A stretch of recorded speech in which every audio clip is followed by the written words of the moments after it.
areas that I'll look at right now where we don't have any statistics to kind of base ourselves on. Yeah. If the quarterback is constantly under pressure, there's no way he's going to be able to pass effectively and put up big numbers. So, yeah, that seems pretty good. So, is there anyone you're looking for? It's almost a must start for week 1. Well, I really like Tennessee's matchup against the Dolphins, specifically for the running backs. Pro Football Focus has Miami ranked as the 32, dead last in run defense. Again, projected for 2018. So I would like to play Dion Lewis this week. I have him in a couple leagues, and I will be starting him in week 1. I don't have Derrick Henry, but in DFS, for instance, he's someone I would definitely target. I think Miami, not only will they struggle on defense, they'll probably struggle on offense against a pretty good Tennessee defense. I expect Tennessee to get a lead, and we know how they like to run the ball a lot once they've got the lead, and we've seen that with Henry before. So I think Derrick Henry's a pretty good start week 1 in DFS. That's a huge matchup. That's a match made in heaven. A team that's very good running against a team that's very weak against a run. That just seems, it seems like a perfect matchup. What about anybody that should be avoided in week 1?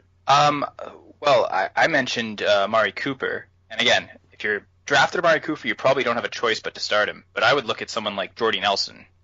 No matter who's gonna be covering Cooper, there's probably gonna be a good corner on Jordy Nelson. So he's someone that, because of where he's drafted, you could probably afford to bench him in this week. The Raiders are so unpredictable. We don't know how they're gonna be. Well, we kind of know how Gruden is, but we don't know what the Raiders are gonna be like. And yeah, the Rams look like they're stacked. My goodness, they got Ndamukong Suh.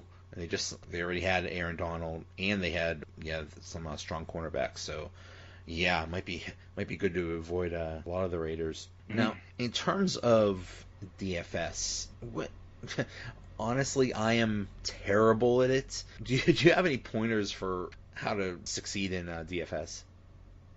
Yeah, I'm not necessarily a seasoned veteran when it comes to DFS either. And one thing I focused on this summer was really listening to the experts, researching a lot on what are the things that they look for as opposed to just fantasy points per game.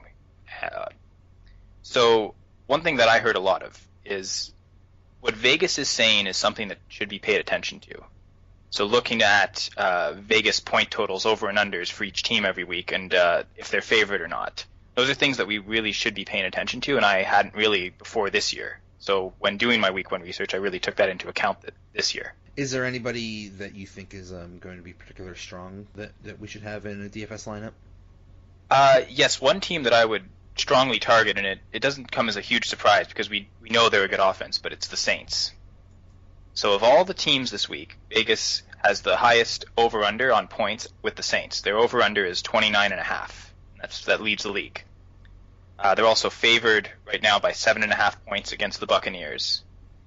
I also mentioned earlier about the pass rush. Well, Buccaneers' pass rush by PFF is projected to be right now 15th best.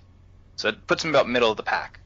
I think the Saints have a strong enough offensive line that they'll probably be able to protect Breeze pretty well throughout most of the game. So if there's any quarterback I would target in DFS this week, it's Drew Brees.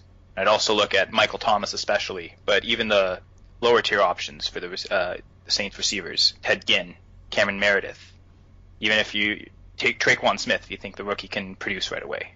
And I think that maybe Drew Brees will be maybe not have the highest dollar value because he didn't have the greatest year last year, or at least, in terms of passing.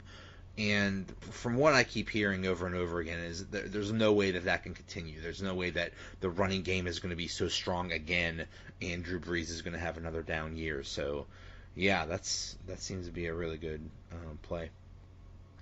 It's funny that you mentioned cost because I do a lot of stuff on Yahoo. Not so much DraftKings or FanDuel, but Yahoo's kind of where I stick to.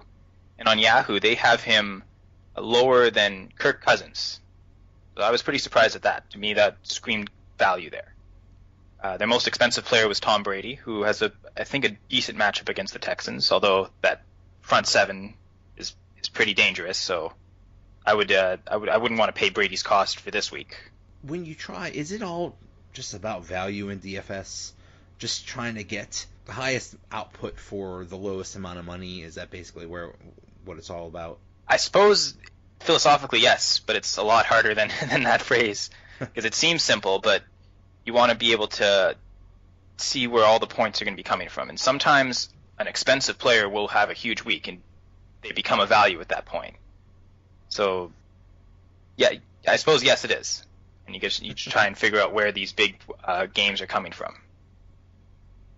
Okay. Like I mentioned, I really like Michael Thomas. Now, he's not the most expensive wide receiver, but I think of the top tier guys, he probably has the best matchup. So I do like getting a couple studs in DFS, because I think some of them can make these week winning totals sometimes. Every time I drafted in fantasy football, I always saw Michael Thomas, and I thought, why is he rated so high? It's like, oh, he's the number one receiver in New Orleans. That's why. It makes sense. So do you have anything else for fantasy football? Well, there's one element that maybe in September isn't as important, but certainly in December, when the weather changes to be a bit more severe, it's really important, but it's what I call the home and dome. Teams tend to play better at home, and if a team is playing indoors, they're not going to be affected by weather. Yeah, and even in this time of year, wind can still affect quarterbacks. So one thing I try to target in DFS is that exact same thing, home and dome, a team playing at home indoors. And there aren't that many indoor stadiums, so it is a bit of a limited field. For instance, this week there's only 4 teams playing inside in a dome. One happens to be Drew Brees, and that's why I've kind of been all over the Saints offense this week. The other teams are the Minnesota Vikings, the Indianapolis Colts, and the Arizona Cardinals. So all the other indoor teams are playing on the road. So I tried to target from those teams in DFS. I've kind of created a couple lineups. One is heavily featuring the Saints. I think different contexts, you can take Drew Brees, Michael Thomas, even Alvin Kamara, although he's pretty expensive as well. Yeah.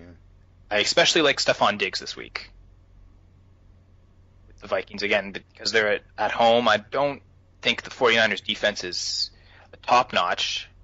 PFF ranks their pass rush as 19th. So I think Cousins will be able to pass the ball effectively. And with Adam Thielen a little banged up, I think Diggs is going to see a lot of targets. Yeah. Whenever I think of the home field advantage or preferring players that are at home, I think of Ben Roethlisberger. I know he's not, rated as one of the higher quarterbacks, but his splits between home and road are amazing. They're huge. He's very good at home, and fantasy numbers, he just does not put up good numbers on the road. And it's almost like a Jekyll and Hyde thing, and it's almost a thing that you could count on. Is if you pick him or draft him, you better make sure he's playing at home, because you do not want to play him if he's on the road. Yeah, exactly. And again, in my research this summer, it seemed like a lot of experts were saying that, yeah, it's extreme with Ben. We kind of know it. It's almost famous with Ben, that the home road splits, but it's sort of a real thing for most players, and maybe not as extreme. But certainly in DFS, when we have access to everyone, we really need to take it into context and try and incorporate it. Yeah. I know most of my DFS lineups have players playing at home. I'll occasionally see a really good matchup on the road. I did mention the Colts, and their run defense is actually pretty bad. So Joe Mixon might be a player on the road this week that could be heavily used in the game, and so maybe a good target for DFS. Awesome. All right. Good stuff. Thank you very much, Kyle. Remember, you could catch Kyle at goingfor2.com, Full Press Coverage, Flurry Sports, and also as a musician on Nyama Sound. Kyle, thank you so much. Thank you, Jerry. Okay, so now since football is starting, we are going to start our own Donut Bag Podcast Pick'em contest, where every week we will pick the NFL games, and there will be weekly prizes. There will be whoever does the best in the week out of the group will get a prize, probably a $5 gift card to Starbucks or wherever you want. So we'll do those each week, and then there will also be a grand prize, probably a $50 gift card to somewhere of your choosing. So it's going to be me versus Coach Warzu. He is at chef_Warzu on Twitter. Coach, how you doing? I'm doing well. How are you doing, Joe? I am doing great. Okay, so what we'll do is we'll give out our picks, and one thing we need to come up with is I think we should make it interesting and have some kind of bet as to whoever wins overall for the year between us two. I don't know what, but we should come up with something. So that's something we'll need to work on. And another thing my friend Madrid suggested is have somebody in this group that knows nothing about football. And I thought, well, what better person than my daughter? She knows absolutely nothing about football. When I take her to a football or baseball game, she brings a book. She's bored out of her mind. So I had her make picks also. So we'll see who. I wouldn't be surprised me if she won some weeks. She's gonna win this. Obviously. Exactly. Exactly. Let's not beat around the bush. Right. Right. So we have a lot of people in the group already, which is great. But if you want to join, I will put out the link on my Twitter. In Pigskin Pick'em on ESPN, it's called the Donut Bag Podcast. But if you can't find it, I'll put out the link, and anybody can join. And there's prizes, so there's an incentive. So games. Okay, so first game is Thursday night. Atlanta Falcons at Philadelphia Eagles. I have the Falcons winning that. I'm not sure why, but anyway, who did you have for that one? You know what? I'm going with the Falcons as well. I don't like the Eagles this year, especially coming off the little injury right now with Carson Wentz. I really don't think Nick Foles is going to play all that well on Thursday. I really like the Falcons.